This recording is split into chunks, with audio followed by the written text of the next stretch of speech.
are you? I'm good, and I thank you. How are you? I'm good. And so today we'll be talking about high-test testing and the impact they've had in education. Okay. So I would like to know what your opinion is. Like, if you have, I don't know how long have you been teaching, so I don't know if you know the difference between education before and after the No Child Left Behind.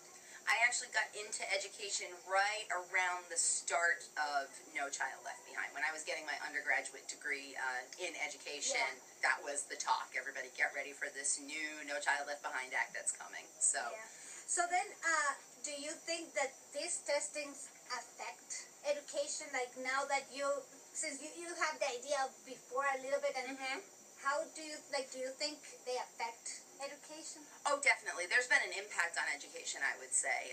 I think that what's unfortunate is that the movement for high-stakes testing happened right alongside the movement for standardization. And I do believe strongly in standardization and holding kids accountable to similar standards, but I think that high-stakes testing in connection to standardization has been a very negative thing, and it just makes people fearful, and education I don't think should be about fear, it should be joyful. Yeah. You know? So it would be a little bit more flexible, you think? Absolutely.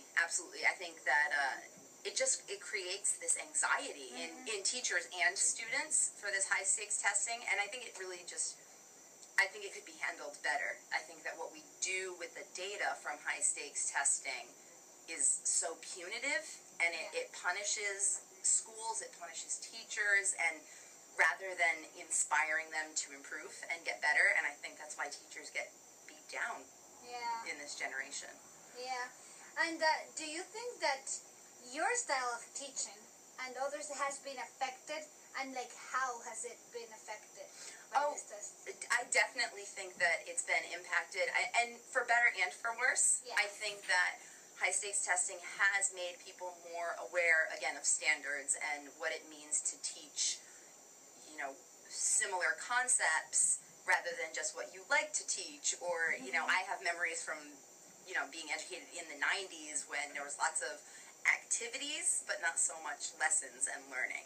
And so I think that for the better, high stakes testing and standards have helped the way that people teach. It makes them more cognizant of their standards, but I also think that there's a lack of creativity and that teachers are crunched for time, and the fun stuff of education gets lost in the test prep.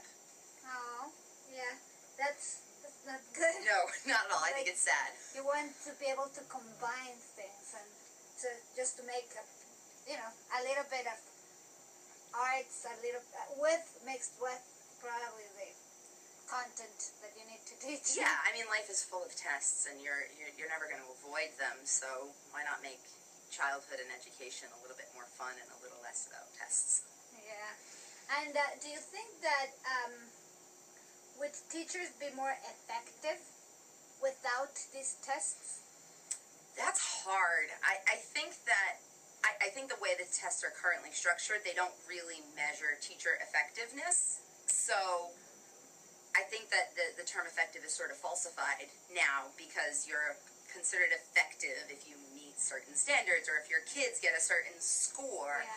But are you a more effective teacher because all of your students come from a wealthy background and they've been reading since 2 years old? And does that make a teacher in a rich district more effective than a teacher in a poor district who might move their kid ahead 5 grade levels in a year, but they're still not proficient according to the state test? So I really don't know, to be honest with you. I think that it's had mixed impact on teachers. Yeah. And how about the objectivity of them? Do you think that these tests measure all students' performance objectively? Absolutely not. Absolutely not. And that's probably one of my biggest problems with high-stakes testing, is the assumption of normalcy, that there is a normal child and that there's a typical child, and those tests are based on a bell curve, and all the research today shows that bell curves are kind of going away, because it assumes you have to have a bell curve, you have to assume that you're going to have extremes. And so if you create a test and you norm a test based on a bell curve, don't some students have to fail by that logic? And if the goal of high-stakes testing is to move students forward and to improve education, how can you assume that this many, 50% of your kids, are going to be behind the average? That just doesn't make sense to me.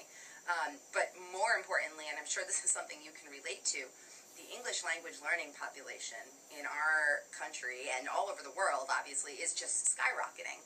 And we're identifying kids more and more as not special ed or slow, but an English language learner. And you may have gotten a great foundation in math in your home country, in Russia or whatever, but you can't read the test because it's printed in English. That doesn't measure your understanding of math.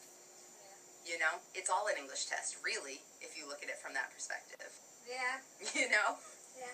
And how about with the arts? Like, do you think that these tests affect how teachers can incorporate the arts in their teaching? I think so, and I think in more ways than one. I think that, like I said before, you know, just the time crunch and the depending on where you live, the state testing happens at different times. You know, here in Massachusetts, it's in the spring, but it's early spring, so you cram everything in before March, in ELA anyway, and cram it all in before May in math.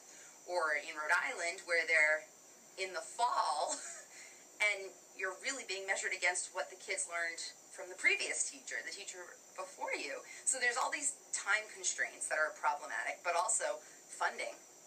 Funding is cut left and right, and the lowest man on the totem pole is the arts, and I think that's really unfortunate, because you may have to pay for a test coordinator, or you may have to pay for a couple of extra math teachers or tutors to boost the test scores, and so the art teacher gets fired. You know, and I just think that's terrible. I think it hurts kids. I think it doesn't allow for kids to show strengths in other domains, other than the paper pencil test domain. Yeah, yeah. So in general, then, you would say that these tests have had a more positive or more negative impact in education? I would have to lean more towards a negative impact on education. I definitely do, like I said, I see benefits. I see the standardization movement as a good thing. I think the Common Core is going to be really helpful for a lot of students, but I think that in general, and I tell my department this here too, there's nothing wrong with teaching to the test if it's the right test. You know, and I don't know that the standardized tests that we use today are the right tests to measure what our kids are learning and the way in which they're learning it. So I would have to say more negative than positive. Thank you very much. You're very welcome. My sincere pleasure.